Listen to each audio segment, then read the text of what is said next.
आज हमारे साथ हैं मास्टर शेफ इंडिया सीजन 9 के विनर्स विक्रम और अजिंक्य गंधे, नागपुर के दो भाई जिन्होंने अपनी क्रिएटिविटी और पैशन से मास्टर शेफ इंडिया के किचन में कमाल कर दिया है। सेल्फ टॉट बेकर्स और शेफ से नेशनल टेलीविजन तक उनका सफ़र बहुत ही इंस्पायरिंग रहा है।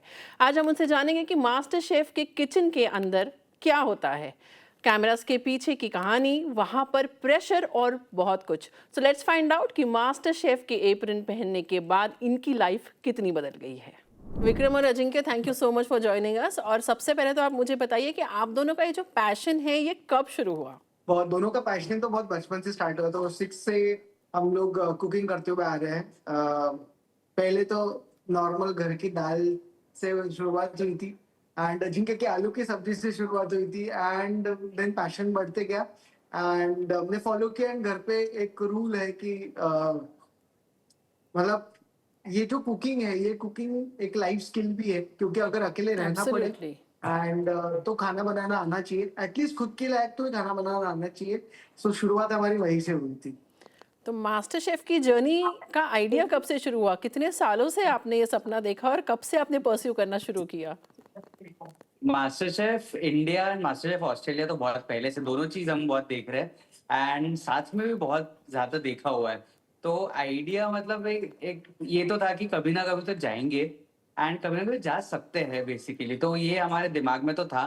इस बार मैंने वो मतलब बहुत लोगों ने मुझे भेजा कि ये हो रहा है, इस बार जोड़ी सीजन हो रहा है तो जा सकते हैं, जाओ। तो विक्रम को मैंने ऐसे ही बस बोला कि विक्रम जोड़ी सीजन है, फर्स्ट टाइम हो रहा है, ट्राई करते हैं। तो विक्रम बोला कि ठीक है, ट्राई करने में कुछ नहीं, कर लेते। सो मैंने फॉर्म भरा जल्दी जल्दी में एकदम कि एकदम ऑडिशन की डेट पास में ही थी एंड मैंने बोला कि मैं फॉर्म भर रहा हूँ, अपन देखते ट्राई कर लेंगे। Okay. सो वैसे ही करके हमारा चालू हुआ। तो मास्टर शेफ में जब आप गए, जब आप देखते थे, इतने सालों से आपने मास्टर शेफ देखा है, ऑस्ट्रेलिया भी देखा हुआ है, तो जब आप सच में गए वहाँ पे और जब आपने वो फेस किया, तो वो देखने में और वहाँ रहकर कुक करने में कितना डिफरेंस फील हुआ है आपको? मतलब वास्ट डिफरेंस है। मतलब जो टीवी पे देखते हैं उसमें ऐसा रहता है कि बस आए, कुक किया एंड निकल गए। But Correct. यहाँ वैसा नहीं है। यहाँ आपको हर चीज से सीखना पड़ेगा। कैमरा में कैसे बात करते हैं, इतने सारे कैमरास रहते हैं, इतना सारा प्रेशर रहता है, वो कैमरा का प्रेशर रहता है, इतने Absolutely. सारे लोगों का प्रेशर रहता है, चैलेंजेस का प्रेशर रहता है। तो वो समझना, वो में बहुत टाइम लगता है। सो पहला वीक हमारा मास्टर शेफ में उसी की वजह से बहुत वीक था, क्योंकि Okay. कैमरा का भी प्रेशर रहता है, जजेस सामने से देखते हुए रहते हैं, पियर्स रहते हैं जिनके सामने भी आपको बेस्ट करना है एंड प्लस नेशनल टीवी पे हर चीज जाने वाला है। Absolutely. सो अगर छोटी सी गलती होती है तो वो नेशनल टीवी पे हर किसी को दिखती है। तो छोटी छोटी चीज का प्रेशर रहता है एंड वो हैंडल फर्स्ट काम से नहीं हुआ एंड सेकंड वीक से देन कंफर्टेबल हो गए आप लोग। कंफर्टेबल हो गए एंड देन हमारे कुक्स भी तो विक्रम अजिंक्य अपने एलिमेंट में आ गए सेकंड वीक से। यस, हम सेकंड वीक से कॉन्फिडेंस आ गया हमें। तो मुझे आप लोगों से जानना है कि मास्टर शेफ का ये एक्चुअल शूट कैसे होता है? जैसे आपने कहा हमें तो 1 घंटे का एपिसोड दिखता है, उसमें ऐसा दिखता है कि आपको शेफ ने एक टास्क दे दिया है, आप पैंट्री में भागते हैं, आप सामान लेकर आते हैं, आप बिल्कुल टाइम टिक हो रहा है और तब तक आप कुक करते हैं। But a lot is going on, right? तो वो सारी चीज़ें वो कैसे होता है? कितने घंटों का आपका शूट होता है? वो बहुत लॉन्ग डे रहता है। मतलब हमारा दिन की शुरुआत होती है पहले तो ऑब्वियसली कि ओपनिंग शॉट्स, ओपनिंग Right. होता है, सारा ओपनिंग होता है। जजेस हम लोगों को पूरा बताते हैं कि आज का चैलेंज क्या है। चैलेंज रिवील होता है। चैलेंज रिवील होने के बाद उस मतलब वो जो टाइम पीरियड है, वो टाइम पीरियड में आपको लगता होगा कि शायद 15 मिनट में हो जाता होगा, पर नहीं, इसको भी करीबन 2-2.5 घंटा लग जाते हैं। पर ये आपको होने के चैलेंज तो बाद लास्ट मिनट पे ही बताते हैं कि चैलेंज भी आपको पहले से बता के रखते हैं? चैलेंज हमको लास्ट मिनट आता है। मतलब अच्छा, वो रिएक्शंस जेन्युइन ही होते हैं, इसका मतलब आपके? हाँ, वो जेन्युइन रिएक्शन होते हैं, क्योंकि सब लोग शॉक्ड रहते हैं। Right. एक बार चैलेंज सामने आ जाती है कि एवरीवन इज शॉक्ड, Right. करे तो करे क्या। वो तो ऑब्वियसली इसलिए इस वजह से वो रिएक्शंस बाहर निकल गए थे। फर्स्ट वीक में तो दोनों के रिएक्शंस, ऑब्वियसली लोगों के रिएक्शंस बहुत ज्यादा रहते थे। उस बीच के बाद आफ्टर इनिंग हम लोगों को भी समझ में आता है कि कोई भरोसा नहीं, कुछ भी आ अब कुछ सकता भी है हो सामने। सकता है। नहीं तो कितने घंटों की ये शूट चलती थी आपके, एक दिन में कितने घंटे तो आपकी ये शूट? करीबन 10-12 घंटे की शूट चलती ओह है my God. Almost.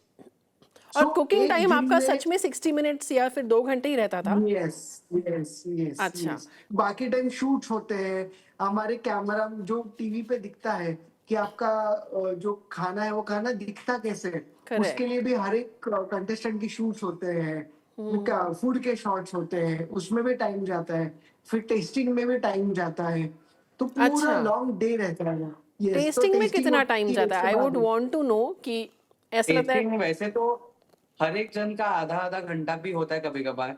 And chefs बहुत ऑनेस्ट रिएक्शंस भी देते हैं कि इम्प्रूव कैसे कर सकते हैं, क्या कर सकते हैं, तो उसमें भी बहुत टाइम जाता है, बट हमें दिखता बहुत कम देर है। हाँ। बट वो जेन्युइनली बहुत हमको समझाते भी कि ये ऐसा भी हो सकता था, ऐसा भी कर सकते थे। तो वो एक चीज जो है वो हम पूरा 1 घंटे में दिखा नहीं सकते, बट अच्छा, जितना दिखाते हैं इसलिए उतना कम लगता है हम लोगों को। जैसे आपने कहा था कि यस। इतने सारे कैमरास के बीच में कुकिंग करते हो तो कितना स्ट्रेसफुल रहता है वो, क्योंकि आप लोग आई मीन ऑफ कोर्स वहाँ जितने भी सारे कंटेस्टेंट्स हैं सारे एक्सीलेंट कुक्स ही है, राइट? एक्सीलेंट से आपने पार एक्सीलेंट किसी को चूज कर लिया है, पर वो सारे अच्छा करते हैं, राइट? पर कभी नर्वसनेस के वजह से, कभी वो ब्लैक एप्रन चैलेंज में चले जाते हैं, इसके वजह से वो लोग नर्वस हो जाते हैं। End of course so many cameras, right? Like entire nation, entire world is watching you. आप लोग यहाँ बैठ के ऑस्ट्रेलिया का मास्टर शेफ देखते थे, वहाँ पे भी तो बैठ के आपको लोग देख रहे हैं, तो वो कितना डेंजरस राइट। रहता था as a contestant. I think already एक प्रेशर जो रहता है वो चैलेंजेस का रहता ही है आप पे कि नया चैलेंजेस रोज आने वाला है, वो फेस करना ही है। उसी के प्रेशर में और कैमरास भी है वहां पे जो कंटिन्यूस आपके ऊपर रहने वाले हैं। Yeah. मतलब छोटी से छोटी गलती भी लोग आपको जज करेंगे। मतलब आपको सिर्फ राइट। शेफ जज नहीं कर रहा है, आपको पूरा नेशनल टेलीविजन जज कर रहा है। सो वो एडेड प्रेशर तो हमेशा रहता ही है। एंड वो किचन का पार्ट ही है, मास्टर शेफ किचन वो रियलिटी शो का पार्ट ही है कि आपको उतना काम और कंपोज रहना है कि आपको कुक भी अच्छा हो, एंड आपको पता रहे कि इतने लोग जब पीछे आपको देख रहे हैं वो इसमें आपका कुक ना बिगड़े। क्योंकि ऐसा बहुत बार हुआ है कि कंटेस्टेंट्स ने प्लेट में डालना भूल गए हाँ। या चीज में गड़बड़ हो गई, ये चीज बनी नहीं। जो घर पे भी चीजें बनाते हैं वो भी मास्टर शेफ किचन में कभी गड़बड़ होती है। बिल्कुल सादा ऐसा। चावल कभी कभी पकाना नहीं आता है वहां पे रह के। तो वो हाँ। सारे प्रेशर जो रहते हैं इट इज वेरी हाँ। Real pressure. एंड वो प्रेशर से बाहर कैसे निकलना है आपको वहां फिगर आउट करना ही पड़ता है। तो क्या आप लोगों को जब डिश बताते हैं, क्या आप लोग फ़ोन यूज़ कर सकते हैं, कुछ यूट्यूब पे देख सकते हैं, गूगल कर सकते हैं कि इसको कैसे कर सकते हैं प्लेटिंग के लिए, मतलब टास्क स्टार्ट होने के पहले? तो स्टूडियो के अंदर जाने के पहले सबके फोन्स भी ले लेते हैं, ओह माय इवन गॉड। घड़ियां भी नहीं रहती है, तो कभी भी आपने अच्छा, कंटेस्टेंट के हाथ में वॉच तक नहीं देखी होगी, क्यों? पर उसका क्योंकि क्या लॉजिक है? वो बिकॉज आपका कुक है वो, आपके कुक के बीच में वहां पे कोई भी तरीके का बाहर से डिस्ट्रैक्शन। गाइडेंस ले नहीं सकते आप। इट इज स्मार्ट वॉचेस है, सब कुछ है, तो वो it is okay. All the cooks okay. And everything is up to you. And आपको ही वहां पे कुक करना है, कुछ भी आपको असिस्टेंट नहीं मिल सकता, इसलिए एवरीथिंग इज मतलब आपको खुद लर्न करना है। वो बेसिकली रोज हमारी एग्जाम है वहां पे। एग्जाम के राइट। पहले जैसे होमवर्क खुद कर सकते हो, तो आप जो टाइम आपको रात को मिलता है, घर पे मिलता है, उसमें आप रिसर्च करो। राइट। जितना रिसर्च कर सकते हो, जितने नए नए टेक्निक्स के बारे में पढ़ सकते हो, प्रिपेयर्ड रहो। एग्जाम में कुछ भी आ सकता है। सो राइट। वही टाइम है कि आप प्रिपेयर्ड रहो उसके लिए। तो हम लोग जब जितने भी टाइम मास्टर शेफ में थे हम लोग, हमारा रात में वही होमवर्क रहता था कि कुछ नया सोच के रखना है। तो हम लोग रोज 5 चीजें विक्रम देख के रखता था, 5 चीजें मैं देख के रखता था कि कभी कुछ आया तो हमारे पास प्रिपरेशन फुल रहनी चाहिए। ओके। तो जब आप लोग टेस्टिंग के लिए डिशेस लेके जाते थे जजेस के पास, तो आई एम श्योर कि वो बहुत ही स्ट्रेसफुल रहता था, तो वो मोमेंट्स कैसे रहते थे? आप लोगों को तो हमेशा यूजुअली सब अच्छा ही कहा है, फिर भी I am sure it's very stressful. वो अच्छा कहा है, वो बोलने के बाद अच्छा लगता है कि, बट पहले एंटिसिपेशन यही रहती थी राइट। शायद बेकार बने तो क्या, क्योंकि डबल थॉट चलते रहते, बना भी होगा अच्छा तो भी दिमाग में आता है कि यार अच्छा हाँ। तो है ना, पक्का इतना इतना सही में नर्वसनेस अच्छा है। है क्या, राइट। शायद ये तो गलत नहीं हो गया, शायद ये तो गलत नहीं हो गया। मतलब मैंने अगर चिकन बनाया तो 10 बार, जब तक शेफ बाहर बोलेंगे नहीं कि चिकन प्रॉपरली कुक्ड है, तब तक 10 बार दिमाग में चलते रहते हैं, हाँ, कुक्ड है कि नहीं है, कच्चा है कि नहीं क्योंकि है, टेस्टी तो पैरामीटर्स लगेगा ही लगेगा। जज करने के इतने ज़्यादा हाई है कि जो हम लोग नॉर्मली राइट, सोच भी राइट। नहीं सकते हैं, राइट? मुझे Right. पूछना है कि क्या कभी ऐसा मोमेंट आया है आप लोगों के कुकिंग के टाइम पे एज कंटेस्टेंट्स की कोई dish was an epic fail according to you, आपके तरफ से आपकी नज़र में लगा कि ये तो बहुत ही हमने कुछ रूइन कर दिया है, पर आपने उन लोग उसको ठीक कर दिया है और वो सामने समझ में भी नहीं आया है? ऑब्वियसली होता है, क्योंकि हमारे साथ कुक में हम लोगों को लग रहा था कि वो शायद जल गए हैं, बट ओके, वहां जाने के बाद समझ उनको लग रहा है कि नहीं नहीं, ये नॉर्मल है, ये ये इतना बर्ड फ्लेवर है। अच्छा लग रहा है। ये कौन से इट इज एपिसोड की बात कर रहे हो नॉट। आप? कौन सा डिश था ये? अब तो बता ही सकते हो आप। सो मेरे ख्याल से स्टार्टिंग में हमने एक हमारी कैरेमल था, इसमें जो हमारा जिसमें हमको फर्स्ट इम्यूनिटी मिली थी, सेकेंड वीक था, उसमें हमने एक मिंट का कैरेमल बनाया था, ग्रीन एप्पल एंड फेनिल का था वो डिश। ओके। तो उसमें हमने कैरेमल बनाया था, वो कैरेमल ओके। में मिंट इन्फ्यूज कर रहे थे, बट हमको टेस्ट नहीं आ रही थी। बाद में जब हमने उसको रीहीट किया एंड इन्फ्यूज किया मिंट के साथ, तो हमको लगा कि जल गया, शायद शायद वो ऑन द वर्ज है, जल गया होगा। बट वो अच्छा, हमने जब प्लेट किया and ब्लेसिंग इन सामने लेके डिसगाइज गए, हो तो गया उनको आपके लिए। वो चीज़ सबसे अच्छी लगी। क्योंकि क्या हुआ था, कैरेमल हमने कुक के स्टार्टिंग में बनाया था तो हमने तब टेस्ट किया। फिर ओके। बाद में बाकी चीजें जब रेडी किए तब तक वो मिंट का फ्लेवर अच्छा इन्फ्यूज हो गया था, सब कुछ हो गया था। तो तभी भी सेकंड डाउट्स रहती है हमेशा, ऑब्वियसली। जब तक कि शेफ ने बोला नहीं कि इसमें मिंट का फ्लेवर बहुत अच्छा आ रहा है, तब तक हम लोग कन्विंस नहीं थे। बट वैसे ही रहता है कि ऐसा जब लग रहा है कि शायद जल ना गया हो, ऐसा लग रहा है हाँ। कि शायद मिंट का फ्लेवर आया हो या नहीं आया हो, तो डबल थॉट्स थे। बट वहां जाके समझ आया कि यार हम फालतू ही सोच रहे हैं, अच्छा है। आपको लिमिटेड टाइम में आपको कुकिंग करनी रहती थी, तो उसमें क्रिएटिविटी आप कैसे मैनेज करते थे दिखाना? क्योंकि टेस्ट पर ध्यान देना है, क्रिएटिविटी पे ध्यान देना है, किचन का स्लैब भी क्लीन करके रखना है। हमारा मेन वही था कि जैसे मैंने पहले बताया कि हमारा होमवर्क रेडी रहना चाहिए। हमारा जितने थॉट्स है, जो जी। भी जितना भी हमने पहले सोच के रखा है, वो सही जाना चाहिए, हम उसके लिए एम करते थे। एंड अब दो लोग हम साथ में काम करते तो हम एक दूसरे पे वही चीज पे भरोसा छोड़ देते थे कि तू ये तीन चीजें कर ले, मैं ये तीन चीजें कर लेता हूँ, ताकि टाइम हमारे पास बचे कि अगर कुछ थोड़ा सा ऐड करना है या हमारा गड़बड़ कुछ हो गया तो हमारे पास टाइम रहे। एंड प्लेटिंग भी इसलिए हमारे पास हमेशा अच्छे से आइडियाज रहते थे, क्योंकि प्लेटिंग के लिए हमेशा हम एक्स्ट्रा टाइम रखते थे, क्योंकि हमको पता है कि प्लेटिंग भी अच्छी रखनी चाहिए। हाँ। पैरामीटर्स एक वो भी है कि आपका सोच सूरत और स्वाद तीनों पे जज होगा। तो सोच तो हमारे ऊपर है कि कैसे करना है। सूरत एक चीज थी कि हम लोग बहुत कॉन्सेंट्रेट करते थे कि जल्दी खत्म करो एंड प्लेटिंग पे अच्छे से ध्यान दो। आई थिंक वो हमारे काम में आ गया कि हम दोनों को कुकिंग आता है, तो दोनों का जो एक किचन में प्रेशर जो रहता है वो हम दोनों थोड़ा डिवाइड कर लेते थे। तो जो हाँ, मुझे आप बचता लोग कुछ हमेशा जितना काफ़ी था, काम दिखते थे। आई वंडर आपने वो कैसे मैनेज किया है? वही वही सीक्रेट था। मजा आती थी हमको काम करने में। रिस्क जितने भी लिए, जितने भी चैलेंजेस है, उसमें एंजॉय करके कुकिंग किए। हमने कभी ऐसे सोचा ही नहीं कि सामने लेके जाना है तो वो क्या सोचेंगे, कैसा सोचेंगे। पहले हफ्ते हमने सोचा, दूसरे तीसरे हफ्ते से हमने छोड़ दिया। हमने बस सोचा कि हमारा 100% देना है, बाकी जो होगा अच्छा होगा, मतलब जो होगा वो होते रहेगा। ज्यादा से ज्यादा क्या होगा, नहीं अच्छा लगेगा, नेक्स्ट टाइम हम लोग इम्प्रूव कर लेंगे। तो बस यही दिमाग में था। प्रेशर हमने इतना लिया नहीं खुद पे, एंड मजे किए हमने कुकिंग करते वक्त। क्लियरली। पर मुझे ये पूछना है कि जब सब कंटेस्टेंट्स को पूछते थे कि सबसे स्ट्रॉन्ग कंटेस्टेंट कौन है, किसके जीतने के चांसेस ज़्यादा है, जजेस भी बोलते रहते थे आप लोगों के बारे में, तो आप लोगों को उस वक्त पे क्या लगता था कि वर यू कन्विंस्ड कि हाँ आई थिंक हम डिजर्विंग तो है कहीं ना कहीं, या फिर आपको लगता था oh is it like are we that good, now we have to actually work in that direction even more? क्या लगता था उस टाइम पे?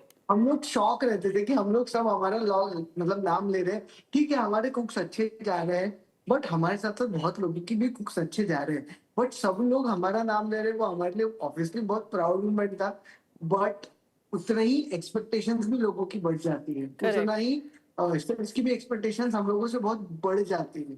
तो हमको वो प्रूफ करने के लिए भी एवरी टाइम कुछ ना कुछ नया डिलीवर करना पड़ता था, नई चीज सोचनी पड़ती थी। तो वो एक प्रेशर भी था, एक एडेड प्रेशर भी आ जाता है कि अगर तुम हर कोई तुम्हारा नाम ले रहा है कि तुम लोग अच्छे हो and ये टॉप 3 में जा सकते, तो एक प्रेशर के साथ आता है। एंड आई थिंक मतलब किचन में हमेशा हम दोनों ने भी यही सोचा है कि हमारा जो कंपटीशन था वो खुद ही थे वहां पे। क्योंकि एब्सोल्युटली। 2-3 बार उन्होंने बोला है कि अभी से ही आप अगर ये टेक्निक्स दिखा रहे हो तो हम बाद में क्या लाओगे। तो हम भी जाने के बाद सोचते थे कि अच्छा हम बाद में क्या करेंगे। तो जितना रिसर्च किया हम लोगों ने, जितना हमने थॉट्स डाले हैं, आई थिंक उसके लिए हम लोग बस यही सोच के जाते थे कि कल लास्ट डिश से अच्छा करना है। तो हमारे दिमाग में हमेशा वही रहता था। एंड कोई बोलता था कि हम टॉप कंटेंडर्स है जो भी, तो अच्छा जरूर लगता था सुनने के लिए, बट हमको डर भी वही था कि अगर पहले जो चीज अच्छी लगी है वो वापस ना हो तो क्या। तो इसलिए हम लोग ट्राई करते थे कि हमेशा कुछ नया करें और उनके सामने कुछ नया लिख जाए। जजेस, तीनों जजेस, शेफ रणवीर बरार, विकास खन्ना और कुणाल कपूर, इन तीनों में से सबसे डिफिकल्ट कौन थे जिनको इम्प्रेस करना बहुत डिफिकल्ट था? Who was the most difficult to impress? सबसे सॉफ्ट आई कौन था, थिंक सबसे स्ट्रिक्ट कौन था? आई थिंक सबसे सॉफ्ट विकास खन्ना ही थे, बट सबसे डिफिकल्ट टू इम्प्रेस भी विकास खन्ना ही थे, क्योंकि उनके वो तो सबसे एकदम अच्छे से बोलते थे कि अच्छा ही लगा, he was very lenient. But उनका जो खुद का स्टाइल है काम करने का, खाना बनाने का, वो बहुत आर्टिस्टिक है। एंड वो लोग भी मतलब वो भी एक्सपेक्ट करते थे सबसे कि वो थोड़ा आर्टिस्टिक रहे। मतलब उसमें जो आप थॉट डाल रहे हो उसमें कुछ तो भी यूनिकनेस रहनी चाहिए। एंड इंडिया से उनको बहुत ज्यादा प्यार है जो उनके एब्सोल्युटली। डिशेस में दिखता है।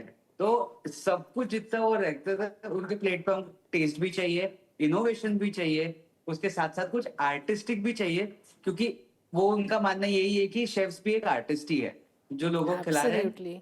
It is the only art which can be consumed. तो वो बोले कि ये चीज उनके कुक्स में जरूर रहनी चाहिए। तो आई थिंक उनको हमको इम्प्रेस करना सबसे डिफिकल्ट रहा है। तो क्या वो आपको ऑफ शूट कभी टिप्स देते थे, आपको हेल्प करते थे कि आप लोग ऐसा करिए? क्योंकि टीवी पर तो दिखता ही था, बट अपार्ट फ्रॉम दैट उनका कुछ टिप्स या गाइडेंस रहता था थ्रू आउट द डे? आज सच हमको टिप्स वगैरह कुछ नहीं दिए जाते थे। जो था वो वहीं पे कैमरा भी बोलते थे कि शायद अगली बार से आपको ये करना चाहिए, शायद अगली बार से ये करना चाहिए, तो ये करोगे तो शायद और बेटर हो सकता था। बट कई बार वो टिप्स टीवी पे आती भी है, कई बार एडिट के बाद वो टीवी पे दिखती नहीं, बट जो भी होता है वो वहीं पे होता है, ऑन कैमरा हमको बताया जाता है सारे के सारे टिप्स। तो जब हमारी टेस्टिंग की बारी आती है तब हम लोगों को सब कुछ वो बताते, एक एक चीज के बारे में वो अच्छा। बताते। ओके। मतलब इसलिए वो आधे घंटे की टेस्टिंग होते हैं। ओके। कैमरा पे 2-3 मिनट दिखता है, पर वो हाँ। अच्छी ब्रीफ टेस्टिंग होती है वो। हाँ, काफी मतलब एवरी चीज पे हम लोगों को जज किया जाता है, एक एक एलिमेंट वो ओके। 10 बार खा के जज करते हैं, फिर बताते हैं। एंड तभी अगर कुछ सजेशंस होंगे तो सजेशंस भी देते हैं। तो जब विनर्स अनाउंस हुए थे वो मोमेंट कैसा था? आपकी वाइफ थी, आपकी डॉटर भी थी, विक्रम की डॉटर भी थी वहाँ पे, बट आपके पेरेंट्स बैक इन नागपुर थे, तो how was that moment for you? तो वो समय पे हम लोग कुछ बोल ही नहीं पा रहे थे क्योंकि हम दोनों इतने खुश थे। एंड वो खुशी के बारे हमारे मुंह से, दोनों के मुंह से कुछ भी नहीं निकल रहा था। एंड अभी भी वो मोमेंट को अगर सोचते हैं तो क्या क्या फील किया था उस समय पे, सिर्फ एक ही चीज की फीलिंग आ रही थी कि बस जो चीज सोची थी वो हो गई। And it is like a dream come true. And खुश थे, हैप्पी थे। एंड सबसे बड़ी बात हमारी फैमिली भी थी हमारे साथ वहाँ पे। एब्सोल्युटली। तो और बड़ी बात क्या थी, और क्या चाहिए। आई थिंक बहुत सररियल फीलिंग थी। मतलब जब वहां पे भी हम लोग बात कर रहे थे तो हम स्टटर कर रहे थे, हमारी आवाज नहीं निकल रही थी, क्योंकि इतना वो ड्रीमी मूवमेंट था हमारे लिए कि जो हम लोग एक 3 महीने पहले एक ऐसे एक छोटा सा फॉर्म भर दिए थे कि एटलीस्ट हम लोग एंटर हो जाए टॉप 12 तक। एंड वो उसके बाद की मेहनत या वो जो जर्नी थी, जो हमने इतना प्रोसेस फॉलो किया है, उसका जो रिजल्ट है वो इतना प्यारा रिजल्ट मिला हमको। तो वो जर्नी पूरी फ्लैशबैक हो गई वो टाइम पे। एंड मतलब वो चीज इसलिए ऐसे थी कि we were short of words, हम लोग कुछ भी नहीं बोल पाए। बहुत सररियल मोमेंट था हमारे लिए। तो आपके अलावा आपके हिसाब से सबसे डिजर्विंग कंटेस्टेंट कौन था? ऐसा नहीं है, सभी डिजर्विंग थे। सभी बहुत तो सारे थे लोग ही, ऐसे नो थे। डाउट, बट आपके बाद कौन था? अंजू जी, मंजू जी थे, और कौन था मतलब आपके हिसाब ऑब्वियस से? मतलब अंजू आंटी, मंजू आंटी भी बहुत अच्छे थे। सिमरन, हिमांशी भी बहुत अच्छे थे। इवन साइश्री, चंदना आंटी भी बहुत अच्छे थे। एंड अंशमित भी बहुत अच्छा था। मतलब अंशमित बहुत यंग है, बहुत साल है उसको और ग्रो करने के लिए, बट 20 के उम्र में जो उसने अभी किचन में किया है वो बहुत कमेंडेबल है। तो वो भी एक है। तो ऐसे काफी कॉम्पिटिटर्स थे हमारे लिए, बहुत ज्यादा। मतलब सभी लोग डिजर्विंग थे। मे बी ऐसा था कि शायद किसी का एक दिन बर्थडे था कुक का, राइट। इसलिए वो आगे नहीं बढ़ पाया, आगे नहीं बढ़ पाया। एंड आई थिंक बैड कुक्स बहुत होते हैं एंड प्रेशर में कब किसका कुछ बिगड़ जाए कोई भी नहीं बता सकता है, तो एक भी चीज आपकी गलत हो गई तो आपको पता है कि आप बाहर हो। जैसे अवनी मेनू के साथ हुआ, अवनी मेनू के साथ बस हार्डली फ्यू सेकंड्स की वजह से वो प्लेट Right. पे थे, वो बॉन्स नहीं रख पाए इसलिए वो एलिमिनेट हो गए। हाँ। सो शायद उनका वो दिन बैड डे था। मैं बताना चाहूँगी कि आई थिंक काफ़ी 10-12 साल पहले की बात है। मैं काफ़ी लोगों को ये पता नहीं है, पर विक्रम और अजिंक्य के फादर मिस्टर मोहन गंदे उनके सिटी में नागपुर में काफ़ी रेप्यूटेड एजुकेशनिस्ट है। तो उनको मैंने इंटरव्यू में पूछा था कि आपकी जो लेगेसी है वो आपके लड़कों ने ही कैरी फॉरवर्ड करनी चाहिए क्या? तो तब उन्होंने मुझे जो बोला था, तब मैंने उसे हेडलाइन बनाया था। उन्होंने कहा था कि नहीं, मेरे लड़के मेरी लेगेसी तभी आगे लेकर जाएंगे अगर वो डिजर्विंग है। सो आई थिंक कि Yes. एक बहुत ही डिफरेंट सेट ऑफ माइंडसेट से आप आते हैं, and that's a very beautiful thing, क्योंकि लोग हमेशा अपने बच्चों को अपने प्रोफेशन में लाना चाहेंगे, पर आपने वो नहीं किया है। तो क्या कभी फैमिली में कभी ऐसा हुआ कि आपको अब हमारा जो फैमिली लेगेसी है उसे आपको कैरी फॉरवर्ड करना है, आपको कुकिंग में नहीं जाना है, या that should be your second profession? कभी ऐसा हुआ है? कभी नहीं, मतलब हम लोगों को हर बार हर चीज पे सपोर्ट मिला है। फैमिली से भी सपोर्ट मिला है, हमारे आसपास के लोगों से भी हमको सपोर्ट मिला है कि आपको जो इच्छा है, जो करना है, आप वो करो। अगर आपको फैमिली बिजनेस को आगे बढ़ाना है, यू आर ऑलवेज वेलकम। आपको फैमिली बिजनेस के साथ साथ अगर आपको आपका भी लेगेसी बनाना है, we are always there for you. So यही है हमारे लिए। हर बार पापा ने भी यही बोला है कि आपको चाहिए तो आप खुद का भी कर सकते हो, एंड अगर आप चाहिए तो मेरे साथ कभी भी ज्वाइन कर सकते आपका कैफे है तो नागपुर में, एंड अब हो। Yes. तो इट्स क्रेजीली क्राउडेड, राइट? मतलब आपको तो वहाँ पे, मैंने आपसे बात करने की कोशिश की, आपकी आवाज़ भी नहीं आ पा रही थी। तो अभी क्या सिचुएशन है आपकी कैफे का, now that you are so much more अभी पॉपुलर? भी अभी भी हम कैफे से ही बात कर रहे हैं, जस्ट आगे पीछे से, मतलब बहुत अच्छा रश है and we are happy. And वो जो प्लेटफॉर्म मिला है, वो प्लेटफॉर्म की वजह से ये सब कुछ हो रहा है। कितना सो आप लोगों ने जीतने के बाद कितना ज़्यादा कॉन्फिडेंस आप दोनों में आया है, कितना मास्टर शेफ ने आपके कॉन्फिडेंस को बढ़ाया है, एंड एज ब्रदर्स आप दोनों के बीच में बॉन्ड कितना सॉलिडिफाई हुआ है? मतलब वो जो ये जर्नी थी, ये जर्नी की जैसे हमको, ये पूरी जर्नी के जैसे हम दोनों में कॉन्फिडेंस बहुत बिल्डअप हुआ है, क्योंकि पहले कैमरा शाय था, अब कैमरा में भी शाय नहीं है। पहले इतना बोल नहीं पाता था, मैं तो नहीं बोल पाता था, हाँ, अजीब तो बोल विक्रम पाता यूज्ड टू बी लाइक था। वेरी क्वाइट, सारा कम्युनिकेशन अजिंक्य ही करता था। यस, ही इज क्वाइट, तो वैसे ही है, बट अभी वो बोलना सीखा है कैमरा पे, तो वो बहुत कॉन्फिडेंस दिखता है भी उसका। हाँ, आई मीन तो या वो जर्नी बहुत ज़्यादा एविडेंट है आपकी।